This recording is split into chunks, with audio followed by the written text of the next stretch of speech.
सारे सत श्री अकाल जी। अज मैं तुहानूं बनाउणा दसूँगी ये वाला छोटा छोटा बुनाई डिजाइन। इस डिजाइन नूं बनाउण दे लई सिलाई उपर दो दो कुंडियां दे हिसाब नाल कुंडे चाहीदे ने। चलो जी स्टार्ट करते हैं आपां ये डिजाइन बनाउणा। सीधी साइड पहली सिलाई, पहला कुंडा उल्टा बुनांगे। अगे जिहड़े दो कुंडे ने इन्हां दे उपर अपना डिजाइन बनू। ये दो कुंडियां नूं एक कुंडा बनावांगे उल्टा बुन के, धागा दूसरी साइड एक कुंडा बनावांगे सीधा बुन के, जानी कि बैक साइड तो इस तरह। ये देखो दो कुंडियां तो अपने दो कुंडे बना ले। पहले कुंडे नूं छड्ड के ये दो कुंडियां नूं बार बार रिपीट करते जाना। धागा अपनी साइड दो कुंडियां तो एक कुंडा बनावांगे उल्टा बुन के, धागा दूसरी साइड इन्हां दो कुंडियां तो एक कुंडा बनावांगे होर सीधा बुन के इस तरह। धागा अपनी साइड दो कुंडियां तो एक कुंडा बनावांगे उल्टा, धागा दूसरी साइड दो कुंडियां तो एक कुंडा बनावांगे सीधा। धागा अपनी साइड दो कुंडियां तो एक कुंडा बनावांगे, धागा दूसरी साइड दो कुंडियां तो एक कुंडा बनावांगे सीधा। धागा अपनी साइड दो कुंडियां तो एक कुंडा बनावांगे उल्टा, धागा दूसरी साइड दो कुंडियां तो एक कुंडा बनावांगे सीधा बैक साइड तो बुन के इन्हां नूं।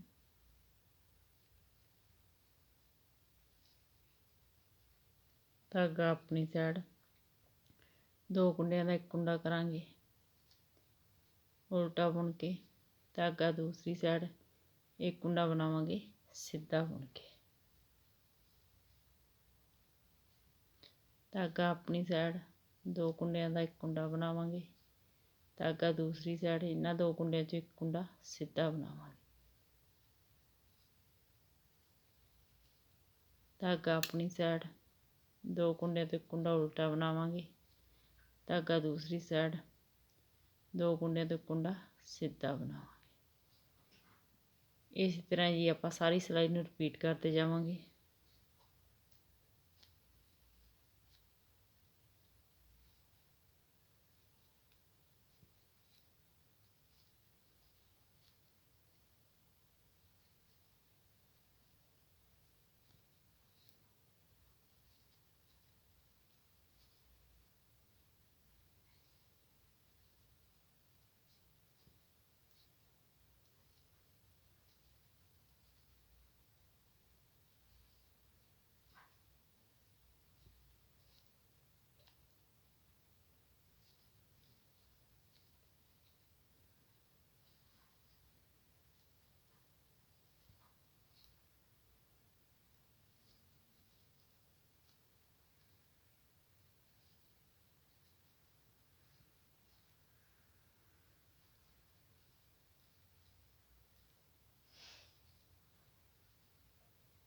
लास्ट का कुंडा उल्टा बुनाए।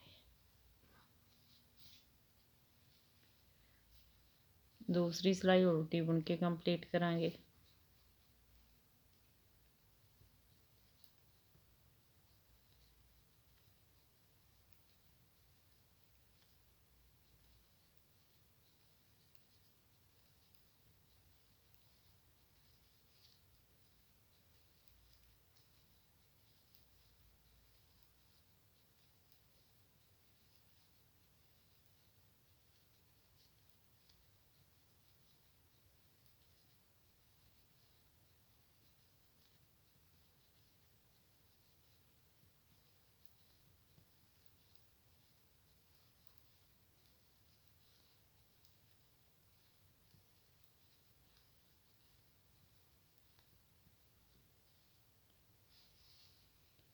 तीसरी सिलाई पहला कुंडा उल्टा बुनांगे, ਪਹਿਲੀ ਸਿਲਾਈ ਦੇ ਵਿੱਚ ਆਪਣੇ ਇਹ 2 ਕੁੰਡਿਆਂ ਦੇ ਉੱਪਰ ਡਿਜ਼ਾਈਨ ਬਣਾਇਆ ਸੀ। ਹੁਣ ਆਪਾਂ ਆਹ ਵਾਲੇ 2 ਕੁੰਡਿਆਂ ਦੇ ਡਿਜ਼ਾਈਨ ਬਣਾਵਾਂਗੇ, ਬੁਣਾਂਗੇ ਸੇਮ ਉਸੇ ਤਰ੍ਹਾਂ ਹੀ, ਤੇ ਡਿਜ਼ਾਈਨ ਦੀ ਜਗ੍ਹਾ ਚੇਂਜ ਕਰ ਦਾਂਗੇ। ਧਾਗਾ ਦੂਸਰੀ ਸਾਈਡ, ਇਸ ਕੁੰਡੇ ਨੂੰ ਆਪਾਂ ਸਿੱਧਾ ਬੁਣਾਂਗੇ, ਧਾਗਾ ਆਪਣੀ ਸਾਈਡ। ਹੁਣ ਇਹ ਵਾਲੇ 2 ਕੁੰਡਿਆਂ ਦੇ ਡਿਜ਼ਾਈਨ ਬਣਾਵਾਂਗੇ। 2 ਕੁੰਡਿਆਂ ਦਾ ਇੱਕ ਕੁੰਡਾ ਕਰਾਂਗੇ ਉਲਟਾ ਬੁਣ ਕੇ, ਧਾਗਾ ਦੂਸਰੀ ਸਾਈਡ, 2 ਕੁੰਡਿਆਂ ਦਾ ਇੱਕ ਕੁੰਡਾ ਕਰਾਂਗੇ ਸਿੱਧਾ ਬੁਣ ਕੇ। ਬਸ ਇਹ 2 ਕੁੰਡਿਆਂ ਨੂੰ ਵਾਰ-ਵਾਰ ਰਿਪੀਟ ਕਰਦੇ ਜਾਵਾਂਗੇ। ਇੱਕ ਕੁੰਡਾ ਬਣਾਵਾਂਗੇ ਉਲਟਾ ਬੁਣ ਕੇ, ਦੂਸਰਾ ਕੁੰਡਾ ਬਣਾਵਾਂਗੇ ਸਿੱਧਾ ਬੁਣ ਕੇ, ਧਾਗਾ ਆਪਣੀ ਸਾਈਡ, ਇੱਕ ਕੁੰਡਾ ਉਲਟਾ ਬੁਣ ਕੇ ਬਣਾਵਾਂਗੇ, ਧਾਗਾ ਦੂਸਰੀ ਸਾਈਡ, ਇੱਕ ਕੁੰਡਾ ਸਿੱਧਾ ਬੁਣ ਕੇ ਬਣਾਵਾਂਗੇ। ਇਸੇ ਤਰ੍ਹਾਂ ਜੀ ਆਪਾਂ ਸਾਰੀ ਸਿਲਾਈ ਨੂੰ ਕੰਪਲੀਟ ਕਰਾਂਗੇ।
ਲਾਸਟ 'ਤੇ ਆਪਣੇ ਕੋਲ 2 ਕੁੰਡੇ ਬਚਣਗੇ, ਇੱਕ ਕੁੰਡਾ ਸਿੱਧਾ ਬੁਣਾਂਗੇ ਤੇ ਲਾਸਟ ਦਾ ਕੁੰਡਾ ਉਲਟਾ।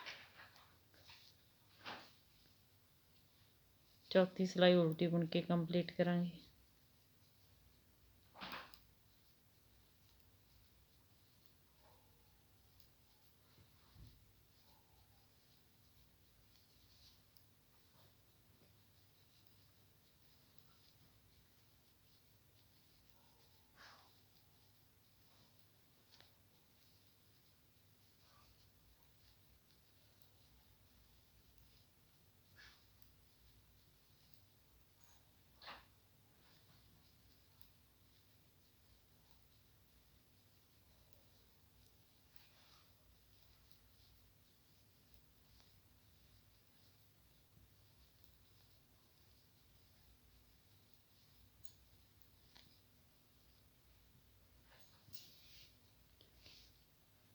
ਇਹਨਾਂ 4 ਸਿਲਾਈਆਂ ਨੂੰ ਬਾਰ-ਬਾਰ ਰਿਪੀਟ ਕਰਦੇ ਜਾਓ ਤੇ ਇੱਕ ਸ਼ਾਨਦਾਰ ਡਿਜ਼ਾਈਨ ਤਿਆਰ ਕਰਦੇ ਜਾਓ।